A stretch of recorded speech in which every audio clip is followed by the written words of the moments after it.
नमस्कार साथियों, मेरा नाम है आर के सिंह। संस्कृति आईएएस के प्लेसेस इन न्यूज़ प्रोग्राम में आप सभी का स्वागत है। आज के इस एपिसोड में हम जिस प्लेस की चर्चा करने वाले हैं वो है अफ्रीका महाद्वीप का दक्षिणी अफ्रीका देश यानी साउथ अफ्रीका कंट्री की आज हम बात करने वाले हैं, क्योंकि ये जो देश है ये आजकल न्यूज़ में बना हुआ है। तो ये भी हम देखेंगे कि आखिर वे कौन सी न्यूज़ हैं जिनके कारण ये सुर्खियों में बना हुआ है। इसके अलावा इस देश से जुड़ी हुई जो भी महत्वपूर्ण लोकेशन होंगे, जो भी महत्वपूर्ण बातें होंगी, उनकी भी हम चर्चा करेंगे जो आपके परीक्षा के दृष्टिकोण से महत्वपूर्ण हो सकते हैं। तो देख लेते हैं कि आखिर न्यूज़ क्या है। तो न्यूज़ आर्टिकल है South Africans are abandoning small holder farming. ये कहा जा रहा है कि साउथ अफ्रीका के छोटे जोत के जो किसान हैं वो खेती छोड़ रहे हैं। फिर कहा जा रहा है कि history and policy can help explain why, यानी कि जो पिछला बैकग्राउंड है, जो इतिहास है और इसके अलावा जो पॉलिसीज हैं, जो नीतियां हैं, वो हमें इसके कारण को समझने में हमारी मदद कर सकती हैं। इसके अलावा ये भी बात कही गई है कि to reverse the trend of declining field cultivation government policies need to address the errors of the past.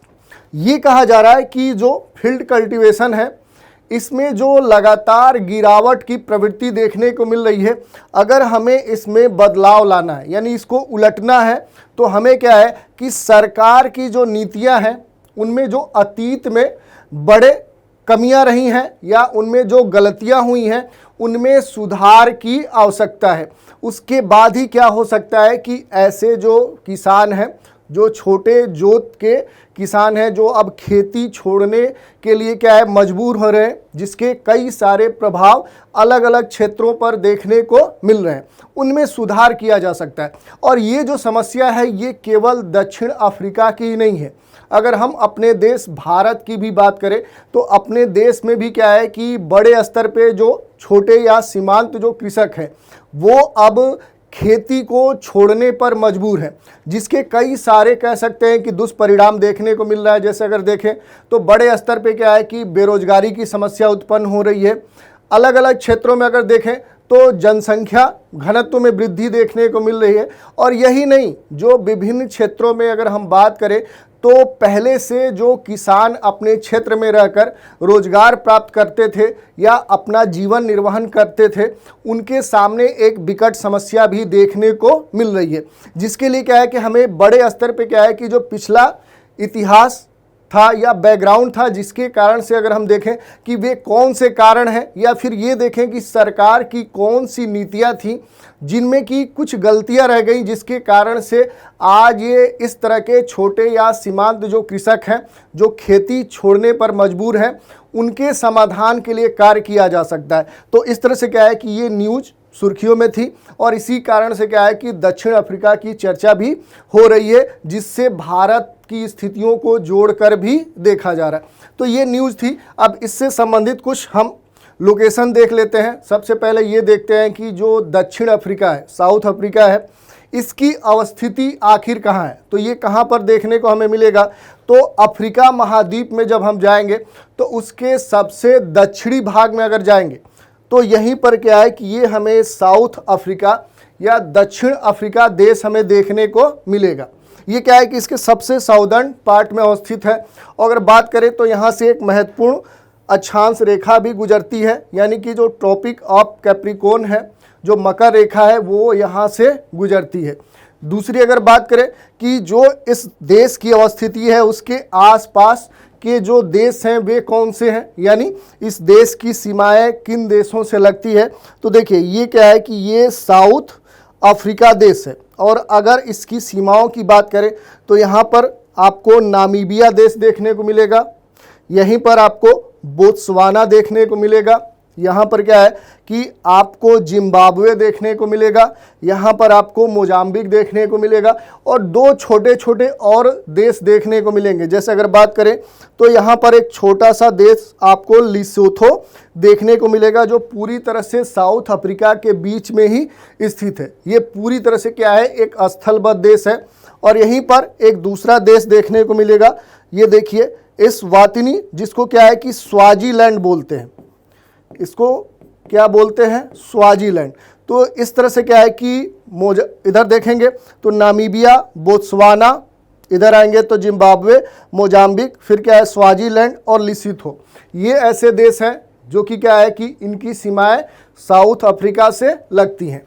अब ये हमने देख लिया। इसके बाद अगर हम देखें कि जो दक्षिण अफ्रीका देश है, अगर इसके राजनीतिक सीमाओं की बात करें तो ये क्या है कि ये दक्षिण अफ्रीका का पॉलिटिकल मैप है, जिसमें अगर देखेंगे तो इसके कई सारे स्टेट आपको देखने को मिलेंगे जिनको जोड़कर क्या है कि इस देश का निर्माण होता है। जहां पर हमने पहले ही बताया कि इसी में क्या है कि एक आपको कह सकते हैं स्थल रूप देश देखने को मिलेगा। कौन सा देश, लिसिथो। और यहीं पर क्या है कि इसी देश के अंदर अगर देखेंगे तो मोजाम्बिक और दक्षिण अफ्रीका के बीच में क्या है कि एक और देश देखने को मिलेगा, ये है स्वाजीलैंड। इसके अलावा अगर इसकी स्थिति बात करें तो एक तरफ क्या है कि साउथ अटलांटिक ओशियन देखने को मिलेगा, तो एक तरफ क्या है कि इंडियन ओशियन यानी हिंद महासागर आपको देखने को मिलेगा। तो ये हमने देख लिया कि इसका मानचित्र और स्थिति पर कहाँ पर है। इसके अलावा अगर हम बात करें, अगर इसके फिजिकल मैप की बात करें तो अफ्रीका का जो अधिकांश क्षेत्र है वो पर्वतीय पठारी है। तो इस महाद्वीप की भांति ही क्या है कि अगर हम दक्षिण अफ्रीका यानी साउथ अफ्रीका में आएंगे तो यहाँ की भी जो सामान्य स्थिति है अगर देखेंगे तो यहाँ पर जो क्षेत्र है वो अपेक्षाकृत क्या है, पठारी क्षेत्र है, कुछ क्षेत्र पर्वतीय है और शेष क्षेत्र क्या है, मैदानी है। जैसे अगर आप देखेंगे मैप पे तो ये क्या है कि सेंट्रल प्लेटू है, इसका मध्यवर्ती जो पठारी क्षेत्र है। इधर आएंगे तो आपको ड्रेकेंसबर्ग पर्वत देखने को मिलेगा, इधर आएंगे तो ग्रेट स्कार्पमेंट देखने को मिलेगा, इधर भी उसका भाग है जो कगार भूमि है, केप फोल्ड बेल्ट देखने को मिलेगा। और इस तरह से क्या है कि अगर देखेंगे तो अपेक्षाकृत इसका जो दक्षिण पूर्वी भाग है ये अन्य भागों की अपेक्षा अधिक है, यानी इधर देखें तो अपेक्षाकृत पर्वतीय क्षेत्र हमें देखने को मिलते हैं। तो ये क्या हो गई, इसकी मुख्य रूप से जो फिजिकल स्थिति है। इससे जुड़े हुई जो महत्वपूर्ण बातें हैं, जैसे अगर हम बात करें तो यहाँ पर देखिए अगर अफ्रीका में आएंगे यानी साउथ अफ्रीका देश में आएंगे तो यहाँ पर देखिए जो महत्वपूर्ण लोकेशन आपको देखनी है। तो देखिए यहाँ पर क्या है कि जो कालाहारी डेजर्ट है उसकी अवस्थिति आपको देखने को मिलेगी। इसके अलावा जो ड्रेकेंसबर्ग पर्वत है वो देखने को मिलेगा। यहीं पर क्या है कि अगर साउथ पार्ट में आएंगे तो यहाँ पर देखिए ग्रेट कारू देखने को मिलेगा। देखिए ये क्या है कि अगर यहाँ पे हम बात करें तो एक दो और लोकेशन आपसे पूछ सकता है। जैसे अगर देखें तो केप रेंज, केप रेंज क्या है, तो अगर हम साउथ अफ्रीका में आए तो केप ऑफ गुड होप जो प्रोविंस है, केप ऑफ गुड होप जो प्रोविंस है, इस प्रांत में आएंगे तो इसका जो पर्वतीय क्षेत्र है, इस प्रोविंस का जो पर्वतीय क्षेत्र है उसी को केप रेंज बोलते हैं। ठीक है, उसको केप रेंज बोलते हैं। और इस केप रेंज के जो मध्यवर्ती, इस केप रेंज के मध्यवर्ती जो इसके मध्य में जो निर्मित घाटियां हैं, जो निर्मित घाटियां हैं उनको क्या बोलते हैं, उनको हम लिटिल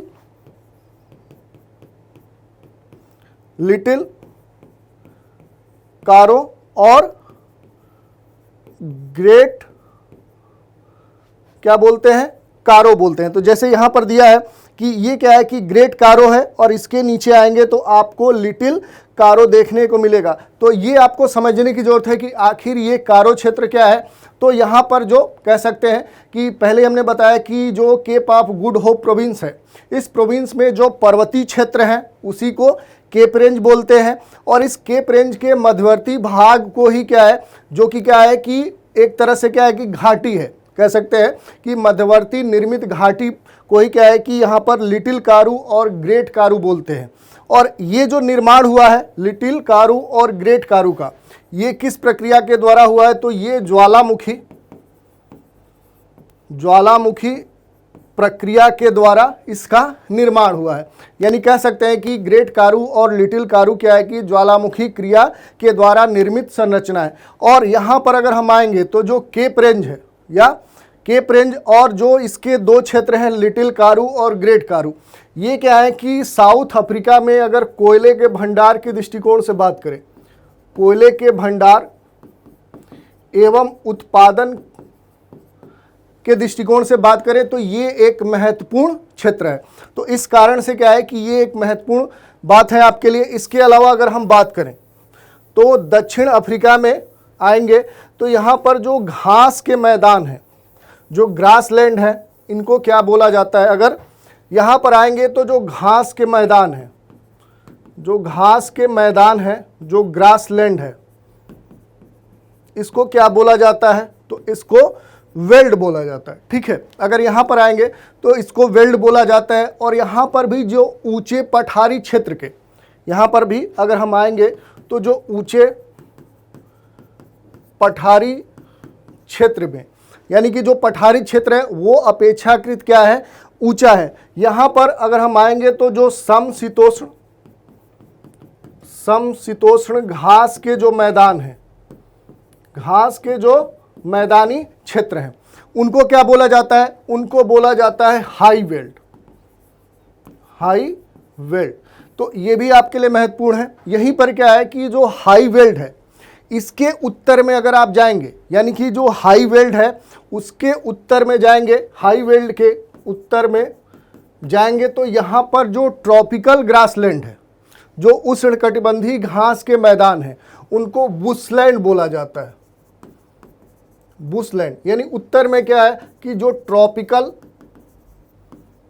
ग्रासलैंड है उनको बुशलैंड बोला जाता है। यहाँ पर उच्च क्षेत्र से अपेक्षाकृत जो कम ऊंचाई वाले क्षेत्र हैं, जो पठारी क्षेत्र है, वहां पर जाएंगे, यानी कह सकते हैं कि कम ऊंचाई वाले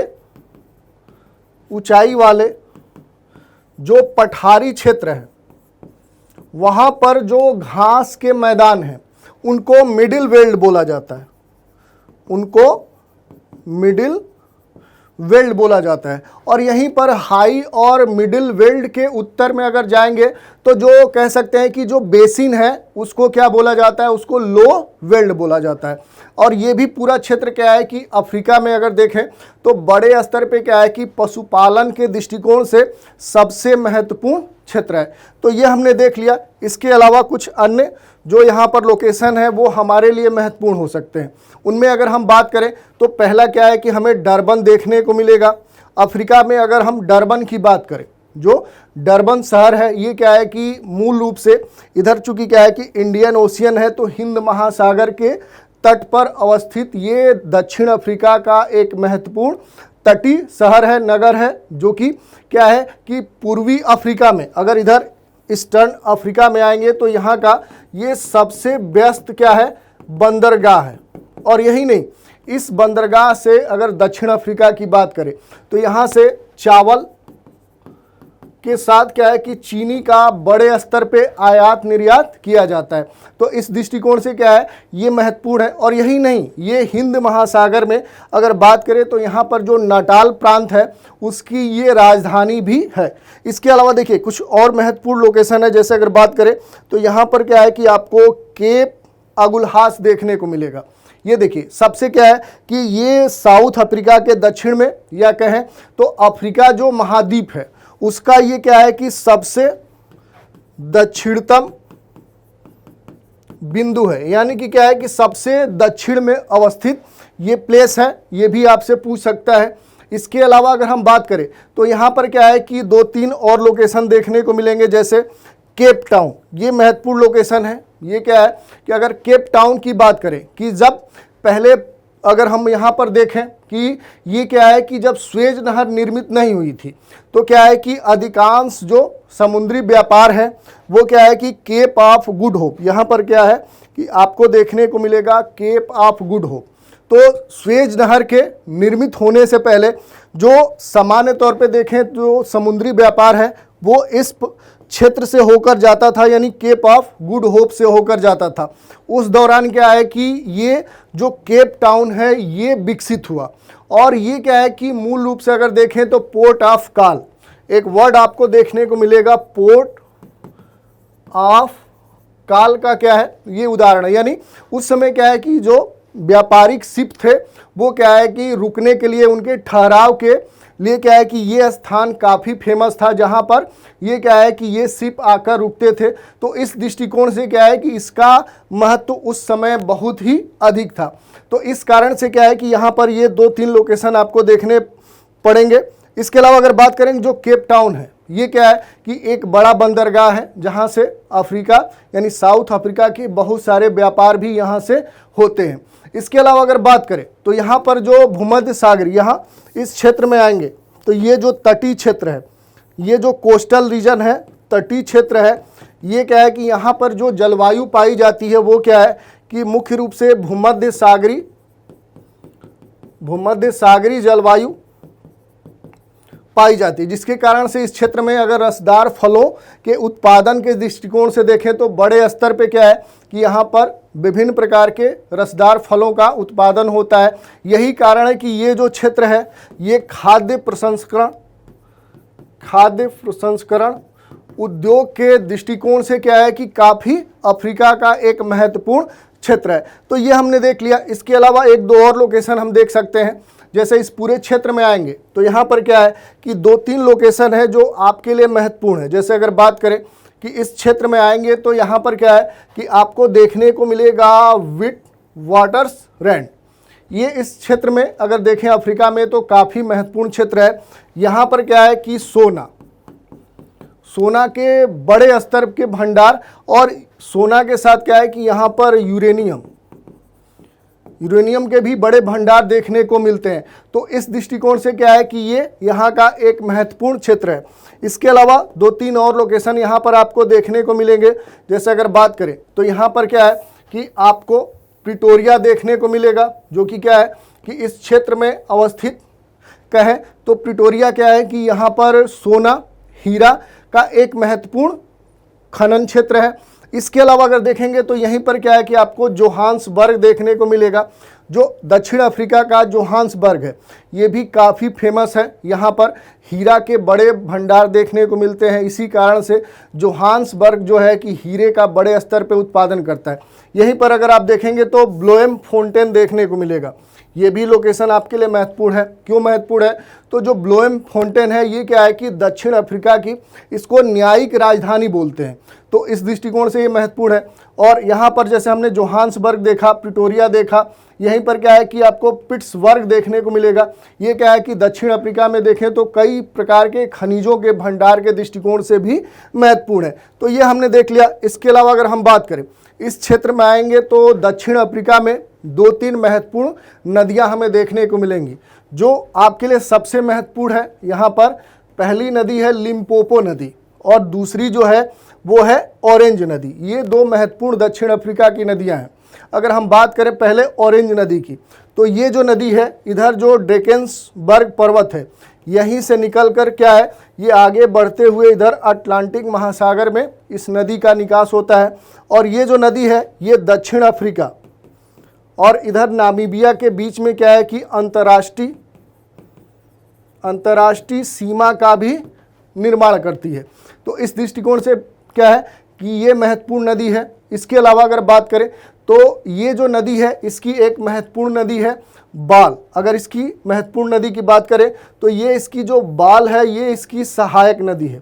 तो ये आपके लिए महत्वपूर्ण है। यहीं पर जो दूसरी नदी आपको देखने को मिलेगी वो है लिम्पोपो। ये आपको देखने को मिलेगी नदी, ये लिम्पोपो नदी है। ये क्या है कि ये भी इसका जो प्रवाह है ये भी दक्षिण अफ्रीका में होती है। और उसके अलावा यहाँ पर जो इसके समीपवर्ती राष्ट्र हैं उनसे होते हुए क्या है कि जो लिम्पोपो नदी है इधर आएंगे तो यहाँ पर क्या है कि इसका जो निकास होता है यहीं पर क्या है कि जो मापुतो की खाड़ी है, जो मापुतो बे है, यहाँ पर डेलागोवा जो बे है उसमें इस नदी का निकास होता है। और इस नदी के साथ एक महत्वपूर्ण बात है कि ये जो लिम्पोपो नदी है ये मकर रेखा को 2 बार क्रॉस करती है।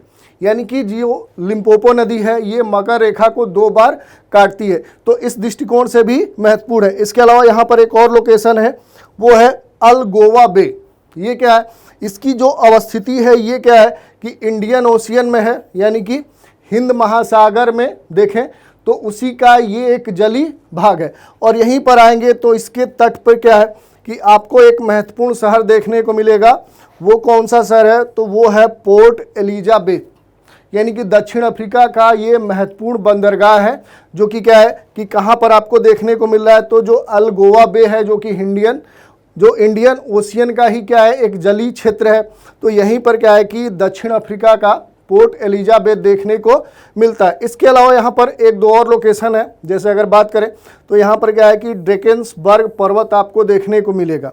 अगर ड्रेकेंसबर्ग पर्वत की बात करें तो ये क्या है कि दक्षिण अफ्रीका में अवस्थित एक ज्वालामुखी प्रक्रिया के द्वारा निर्मित क्या है एक पठारी क्षेत्र है। अगर हम बात करें, अगर यहाँ पर आएंगे ड्रेकेंसबर्ग पर्वत की, देखिए ये क्या है, ये आपका ड्रेकेंसबर्ग पर्वत है। ये क्या है कि मूल रूप से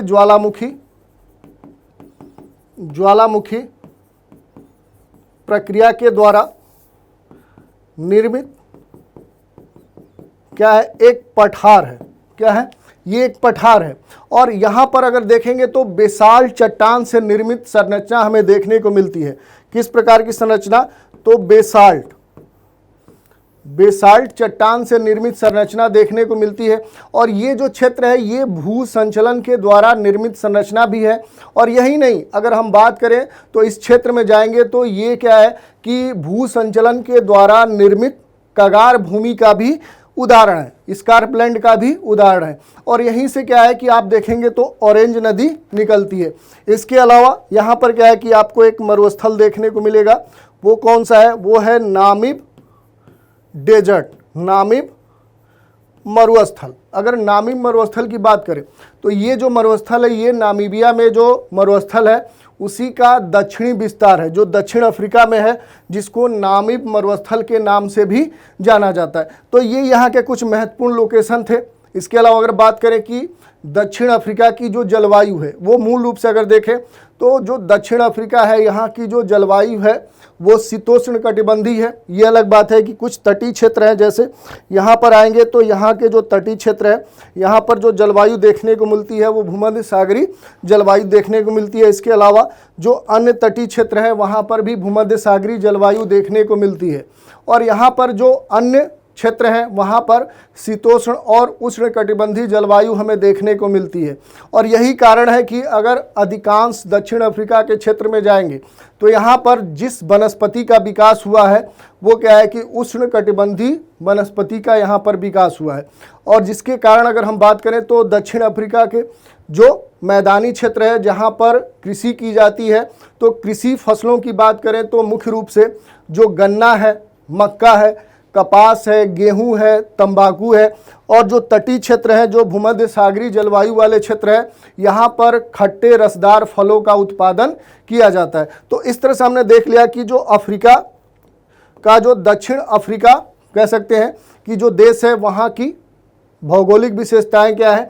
अगर हम बात करें कि यहाँ के महत्वपूर्ण सिटीज कौन से हैं तो पहले ही हमने बताया कि यहाँ पर आएंगे तो डरबन आपको देखने को मिलेगा, पोर्ट एलिजाबेथ देखने को मिलेगा, केप टाउन देखने को मिलेगा। इसके अलावा जोहान्सबर्ग है, ब्लूमफोंटेन है और इसके अलावा केप टाउन है। यहीं पर क्या है कि आपको पिट्सबर्ग देखने को मिलेगा। ये क्या है कि ये यहाँ के कुछ बड़े शहर हैं जहाँ बड़ी संख्या में या कहें कि वहाँ का जो जनघनत्व है वो दक्षिण अफ्रीका में अधिक देखने को मिलता है। तो ये हमने देख लिया। यहाँ पर अगर मिनरल्स की बात करें तो पहले हमने बताया कि जो प्रिटोरिया है, जोहान्सबर्ग है, किम्बरले है। जैसे अगर बात करें किम्बरले की तो किम्बरले दक्षिण अफ्रीका में हीरे का नगर के रूप में जाना जाता है। तो बड़े स्तर पे क्या है कि यहाँ से डायमंड का उत्पादन होता है। इसके अलावा देखेंगे तो केप टाउन है, पोर्ट एलिजाबेथ है। ये सारे क्या है कि खनिज के दृष्टिकोण से देखें तो दक्षिण अफ्रीका के सबसे महत्वपूर्ण क्षेत्र हैं। तो ये हमने देख लिया। इसके अलावा अगर हम बात करें कि आज के चर्चा पर एक प्रश्न देख लेते हैं। प्रश्न क्या है कि निम्नलिखित कथनों पर विचार कीजिए। पहला है लिम्पोपो नदी दक्षिण अफ्रीका के साथ बोत्सवाना एवं जिम्बाब्वे की सीमा बनाती है। दूसरा स्टेटमेंट है यह नदी ट्रांसवाल क्षेत्र से निकलकर मकर रेखा को 2 बार काटते हुए हिंद महासागर में गिरती है, इसका निकास होता है। और तीसरा है कालाहारी मरुस्थल दक्षिण पश्चिम अफ्रीका में बोत्सवाना एवं दक्षिण अफ्रीका के उत्तरी भागों एवं नामीबिया के पूर्वी भागों पर विस्तृत है। पूछा जा रहा है कि उपर्युक्त कथन में कौन सा से सही है। विकल्प ए है केवल ए, बी है केवल 2, सी है केवल 3 और डी है इनमें से कोई नहीं। तो इस तरह से हमने देखा कि जो दक्षिण अफ्रीका है वहाँ पर जो किसानों से संबंधित इशू आ रहा है कि वहाँ छोटे जोत के जो किसान हैं वो खेती छोड़ रहे हैं, जिसके पीछे ये कहा गया है कि जो पिछला बैकग्राउंड है, जो इतिहास है, जो नीतियाँ हैं, वो हमें ये समझने में मदद कर सकती है कि ऐसा कृषक यहाँ के किसान क्यों कर रहे हैं, और इससे भारत की स्थितियों को भी हम जोड़कर देख सकते हैं। इसके अलावा दक्षिण अफ्रीका की जो भौगोलिक स्थिति थी और उससे जुड़ी हुई जो भी महत्वपूर्ण बातें हैं जो आपके परीक्षा के दृष्टिकोण से महत्वपूर्ण है, उन पर हमने चर्चा की। तो आज के इस एपिसोड में इतना ही। नए एपिसोड में एक नए प्लेस के साथ फिर मिलेंगे, तो आप हमारे साथ बने रहें। इसके लिए धन्यवाद।